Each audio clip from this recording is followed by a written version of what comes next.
Halo, Shalom. Kami mahasiswa Teknik Pertambangan Universitas Cendrawasih, kelompok 6 dari mata kuliah Kebijakan Pertambangan akan mempresentasikan hasil kerja kelompok kami. Dalam video kali ini, kami akan berbicara mengenai pengelolaan pertambangan rakyat.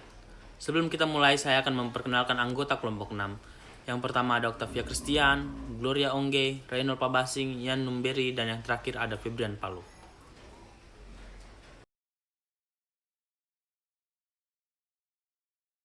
Saya akan mulai dengan latar belakang. Latar belakang masyarakat melakukan penambangan bukanlah suatu fenomena baru di banyak negara penghasil bahan galian tambang mineral dan logam.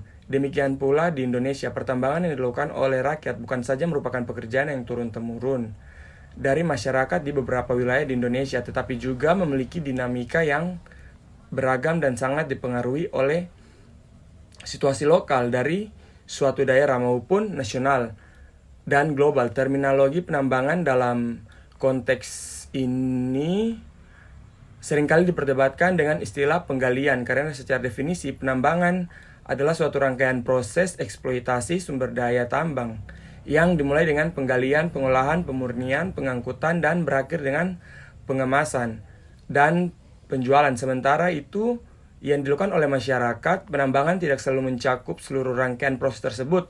Untuk penambangan emas oleh rakyat, hampir seluruh rangkaian proses tersebut tercakup dalam kegiatan mereka. Kenapa kecuali pengemasan akan tetapi untuk penambangan timah di mana proses pengolahan atau pemurnian serta penjualan hasil akhir dilakukan oleh perusahaan, maka kegiatan masyarakat tersebut lebih tepat disebut penggalian daripada penambangan.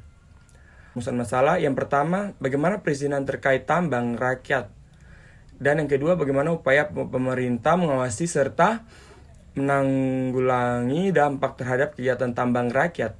Tujuannya adalah yang pertama untuk mengetahui bagaimana perizinan terkait tambang rakyat, dan yang kedua untuk mengetahui bagaimana pemerintah mengawasi serta menanggulangi dampak terhadap kegiatan tambang rakyat. Konsep pertambangan rakyat.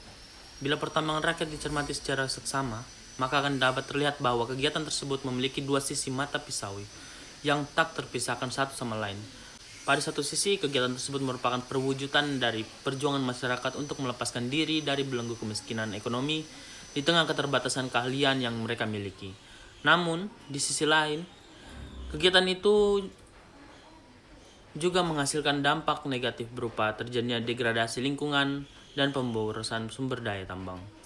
Walaupun kegiatan tersebut pada satu sisi merupakan upaya untuk meningkatkan kesejahteraan mereka, namun sepertinya hasil yang diperoleh belum cukup memadai dan mampu membuat mereka menjadi lebih sejahtera.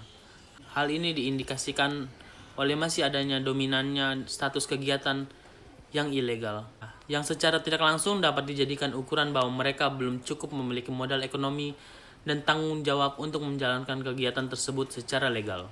Sementara itu, pada sisi lain, dampak lingkungan yang diakibatkannya sepertinya masih belum menjadi perhatian apalagi prioritas bagi mereka, karena perhatian mereka semata-mata terfokus kepada hasil kegiatan tersebut. Kondisi ini mengisyaratkan bahwa kegiatan pertambangan rakyat saat ini dapat dikatakan lebih besar kerugiannya dibandingkan dengan manfaatnya. Dasar hukum. Dasar penetapan wilayah pertambangan rakyat atau WPR dan izin pertambangan rakyat atau WPR diatur dalam beberapa peraturan perundang-undangan dan juga peraturan pemerintah, yaitu yang pertama, Undang-Undang Dasar 1945 Pasal 33 yang terdiri atas ayat 1 berbunyi, perekonomian disusun sebagai usaha bersama berdasarkan atas asas kekeluargaan. Yang ayat 2 berbunyi, cabang-cabang produksi yang penting bagi negara dan yang menguasai hajat hidup orang banyak dikuasai oleh negara. Ayat 3 berbunyi, bumi, air, dan kekayaan alam yang terkandung di dalamnya dikuasai oleh negara dan dipergunakan untuk sebesar-besarnya kemakmuran rakyat. Ayat 4 berbunyi, perekonomian nasional diselenggarakan berdasarkan atas demokrasi ekonomi dengan prinsip kebersamaan, efisiensi, berkeadilan berkelanjutan, berwawasan lingkungan, kemandirian, serta dengan menjaga keseimbangan, kemajuan, dan kesatuan ekonomi nasional. Yang kedua, Undang-Undang Nomor 23 Tahun 2014 tentang Pemerintahan Daerah, yaitu lampiran pengembagian pemerintahan konkuren antara pemerintah pusat dan daerah provinsi dan daerah kabupaten atau kota. Huruf C tentang pembagian urusan pemerintahan bidang energi dan sumber daya mineral yang terdiri atas wilayah pertambangan rakyat tercantum pada sub urusan mineral dan batu bara. 2. Kolom kewenangan pemerintah pusat huruf A berbunyi penetapan wilayah pertambangan sebagai bagian dari rencana tata ruang wilayah nasional yang terdiri atas wilayah usaha pertambangan, wilayah pertambangan rakyat, dan wilayah pencadangan negara serta wilayah usaha pertambangan khusus. Mengenai izin pertambangan rakyat tercantum pada sub urusan mineral dan batu bara. 2. Kolom kewenangan daerah provinsi. D. Yang berbunyi penertiban izin pertambangan rakyat untuk komoditas mineral logam, batu bara mineral bukan logam, dan batuan. Kali ini saya akan menjelaskan tentang kondisi umum.